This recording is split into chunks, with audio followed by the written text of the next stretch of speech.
दावत व्रत का पालन करके बहुत ऊपर उठ सकते हो, क्योंकि आचार्य ने इस उपदेश में तीसरे नंबर की गाथा में लिखा है, परम व्रतै परम देवम ना व्रतैवत नारकम छाया तवत तयोर्वेदान प्रतिपाल्यतो महान। व्रतों का पालन करके आप स्वर्ग जाओ, ना कि नरक।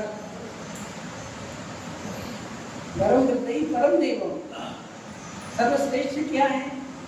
व्रतों का पालन करो। यदि आप महाव्रती नहीं बन पा रहे हो तो व्रती बनो, अणुव्रती बनो, 12 व्रतों का पालन करो और 12 व्रतों का पालन करके आप स्वर्ग जा सकते हो, क्योंकि व्रतों के पालन के साथ आपको बस एक गति ही मिलती है, 3 गतियां आपकी बंद हो जाती है।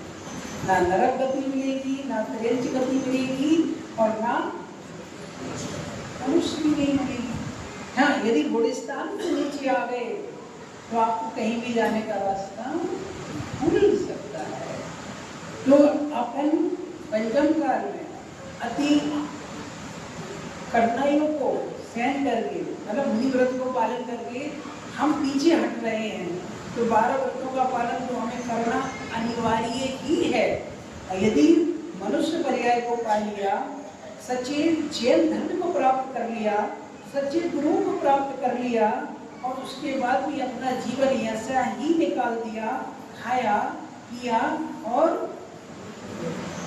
क्या हुआ, अपनी आयु को ऐसे ही निकाल दोगे, तो आप मुझे यह बतलाइए, आपका ये मनुष्य पर्याय प्राप्त करना सार्थक हुई क्या नहीं हुई?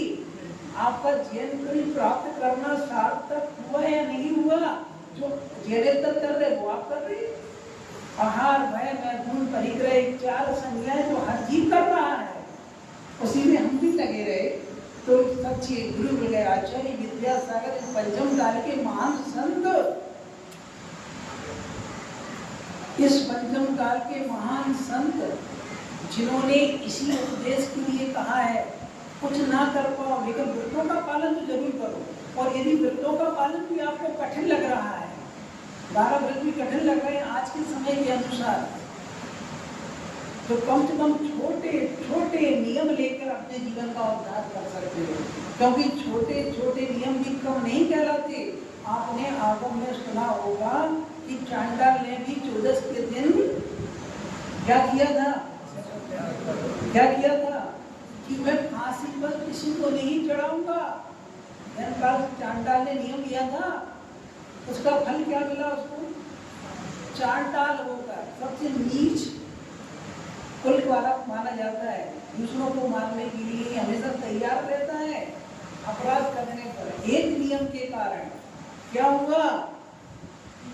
कहानी पूरी नहीं सुनाएंगे, आपको मालूम है, अकेला नाम अकेला बतला रहे हैं, आप उतने में समझ जाओ। महाराज जी ने बहुत अच्छे से आप लोगों को इनकी कहानियां सुनाई है, आपने जिनवाणी में अच्छे से पढ़ी है और सब इससे वाकिफ हैं। हमें कुछ बतलाने की आवश्यकता नहीं है, बस आपको स्मृति दिलाने की आवश्यकता है कि एक नीच कुल वाला भी एक नियम के कारण स्वर्ग जा सकता है।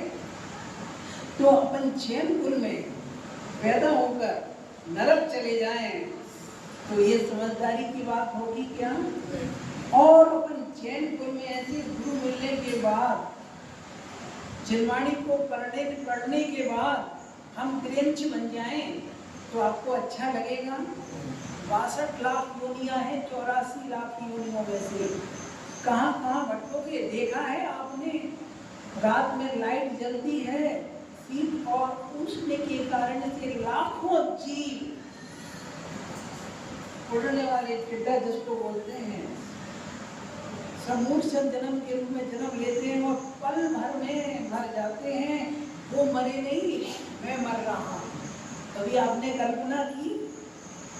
वो जो मरा हुआ सब आपको दिख रहा है, बिछा हुआ पूरे रोड पर दिख रहा है, ये वो जीव है, वो मैं नहीं। ऐसा विचार कर लेते हो, वो जो मरे वो मैं नहीं हूँ। लेकिन कल हमारी ये दशा होने वाली है, बिना धर्म को धारण किए बिना। कुल में पैदा होना कोई बड़ी बात नहीं है, लेकिन उस कुल में आकर उस कुल के अनुसार अपनी चर्या का पालन करना, ये उस कुल के ऊपर कृतज्ञता व्यक्त होगी। यदि आपने उसके विरुद्ध कार्य किया, विपरीत कार्य किया, तो ऐसे धर्म के लिए तरस जाओगे। ये बिल्कुल सच्चा है, अच्छा है और आपको ऊपर उठाने वाला है। समझ लो, यदि आप इसको अनदेखा करोगे तो कल उन टिट्टो जैसी दशा अपनी होने वाली है। कल उनकी जगह हम वहां बिछे हुए मिलेंगे। समझ रहे ना? 4 इंद्रिय हैं, समूर्छन के रूप में 40 बार उसी पर्याय में जन्म ले सकते हैं। और ये तो एक ही बात हुई, ऐसी 62 लाख योनियों की कितनी भी जातियां बनती हैं, उसके बारे में जब आप तिरंज बनोगे तो बार बार मरने की अपेक्षा एक बार ऐसा स्थान प्राप्त कर लो जहाँ बार बार जन्म मरण से हमें छुटकारा मिल जाए। तो आचार्यों ने इसलिए कहा है, परम वृत्ति परम देवम नारकम। यदि आप स्वर्ग में चले जाते हो तो वहाँ की आयु कितनी रहती है? सागरों की आयु रहती है, पल्लों की आयु रहती है। यदि स्त्री बनते हो, यदि सम्यक दर्शन प्राप्त नहीं कर पाए, यहाँ पर स्त्री है तो पल्ल की आयु में रहेगी। और यदि मनुष्य है, यदि देव बन गया तो सागरों की आयु में रहेगी। और उसमें से उसके अंतर्गत जो भी जिसने जो आयु का बंध किया होगा उसके अनुसार ऐसे मनुष्य है। अब उत्कृष्ट आयु कितनी है अपनी? 120 वर्ष की। लेकिन सबकी 120 वर्ष नहीं है ना, सबको अपनी अपनी आयु के हिसाब से सबको मिली है। ऐसे देवों की, वहाँ सागरों की आयु होती है, जितनी मिलती है वहाँ पूरी भोगनी पड़ती है, अकाल मरण भी नहीं होता।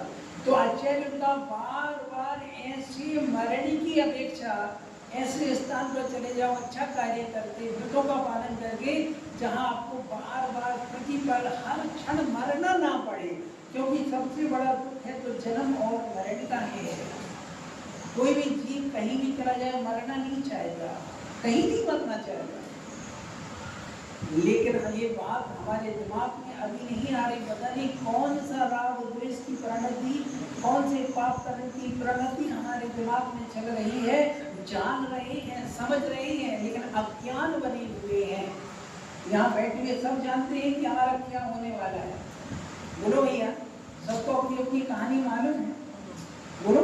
कोई ऐसा नहीं होगा जिसको ये नहीं मालूम कि मैं कहाँ जाऊँ। सबको मालूम है, लेकिन फिर भी अनदेखा कर रहे हैं। पक्का है अनदेखा कर रहे हो, और ये तुम्हारा अनदेखा करना बहुत महंगा पड़ेगा।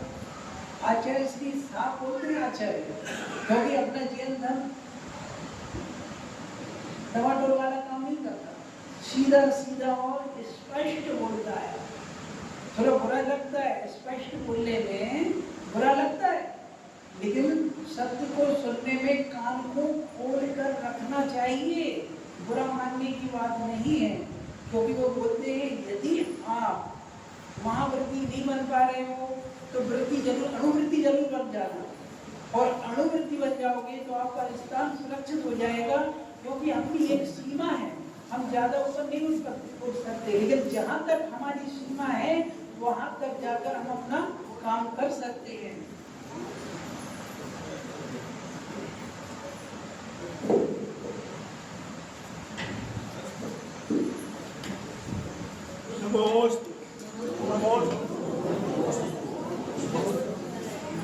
इसलिए जहां तक हो सके अपनी शक्ति अपने पास है। एक कदम यदि आप आगे बढ़ने का प्रयास करोगे तो जितनी दूरी को हम कम कर सकते हैं उतना हमारे लिए अच्छा रहेगा। अपना कल्याण हर वक्त करने का प्रयास करना चाहिए। ज़्यादा हम कठिन व्रतों को पालन नहीं कर सकते, लेकिन जितनी हमारी सीमा है उतने व्रतों को पालन करके हमें अपना काम करना चाहिए। अपने बीच में बड़े महाराज जी आ गए हैं और उनके मुखार में उसके सुनते हैं। बस इतना सोचना ये मनुष्य बढ़िया है, अपन को कल्याण के लिए मिली है, और कल्याण ना हो पाए तो अपने कारण से किसी को राग द्वेष उत्पन्न ना हो पाए, इतना काम जरूर कर लेना तो आपका काम हो जाएगा। जय गुरु महावीर भगवान की जय।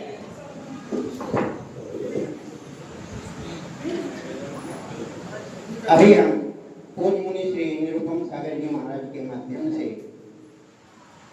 आत्मकल्याण का वह प्रशस्त मार्ग श्रावक धर्म के माध्यम से अपने 12 व्रतों का निरतिचार पालन करके गृहस्थोचित कर्तव्यों का पालन करके हम अपने आत्मकल्याण का मार्ग प्रशस्त करें।